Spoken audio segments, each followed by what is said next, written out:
Friends அனைவருக்கும் காலை வணக்கம். நம்ம இப்போ என்ன பார்க்க வந்துருக்கோம், நம்ம கோழி சின்ன கோழி தான் பார்க்க வரலான்னு தெரிஞ்சிருக்கோம். ஏன்னா 2-3 நாளாகவே நல்ல மழை, அதனால இந்த சைடு நம்ம கோழி குட்டியை திறந்த விடலை, ஒன்றும் பண்ணலை.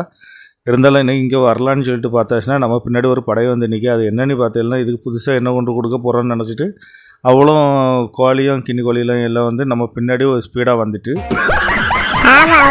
பின்னாடி இப்படி நம்ம வாடி வரோம். இங்கே கொண்டு வர கொஞ்சம் தவிட இல்லாட்டி ஏதாவது கொண்டு வருவான்.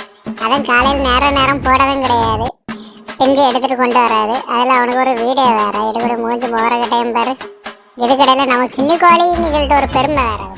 ஆமாம், கிண்ணி கோழின்னு ஒன்று மட்டுமே வீடியோ எடுக்க நானும் இவனுக்கு பொறுத்தால அவசரமாக ஸ்பீடாக வந்தேன். இங்கே ஏதோ தரப்போறான்னு சொல்லிட்டு பார்த்தாச்சுன்னா இங்கே ஃபோனும் கையமாக எடுத்து தெரியும். இதுக்கடையில் என்ன பாரு என்ன அழகு பாருன்னு சொல்லிட்டு தெரியும். இவனை நம்பி இங்கே வரக்கு அங்கேருந்து ஏதாவது எறும்பா தின்னுட்டு இருந்திருக்கான். ஒன்றும் இல்லை ஃப்ரெண்ட்ஸ், நமக்கு எதிரிகள் யாருமே வெளியே இல்லை, எல்லாமே நம்ம வீட்டுக்குள்ளே தான் இருக்குது. அதை இவங்க கூட வச்சு வாழதே பெரிய புண்ணியம் தான். ஆமாம், பெரிய இவர் காலையில் வந்தோன்னா சோத்தப்படதுக்கு இல்லாமல் இங்கே இடந்து சுற்றிட்டு இருக்காது.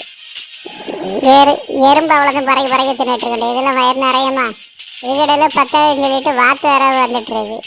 நான் அது வேற பார்த்துட்டு போ. கொஞ்சமாக தவிட ஏதோ மனசாட்சிப்படி ஏதாவது கொஞ்சம் வைக்கணும். ஒன்றும் கிடையாது, காலையில் வந்துடணும். ஃபோனை தூக்கிட்டு வீடியோ எடுக்கணும் உயிரை எடுக்காது.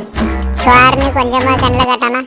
இதுக்கடையில் நம்மள்கிட்டலாம் பார்த்துட்டு சின்ன கோழிக்கு இறைய வைக்கல, ஒன்றைக்கல கடைசியாக அந்த கோழி கொஞ்சம் காட்ட வேலையாங்க.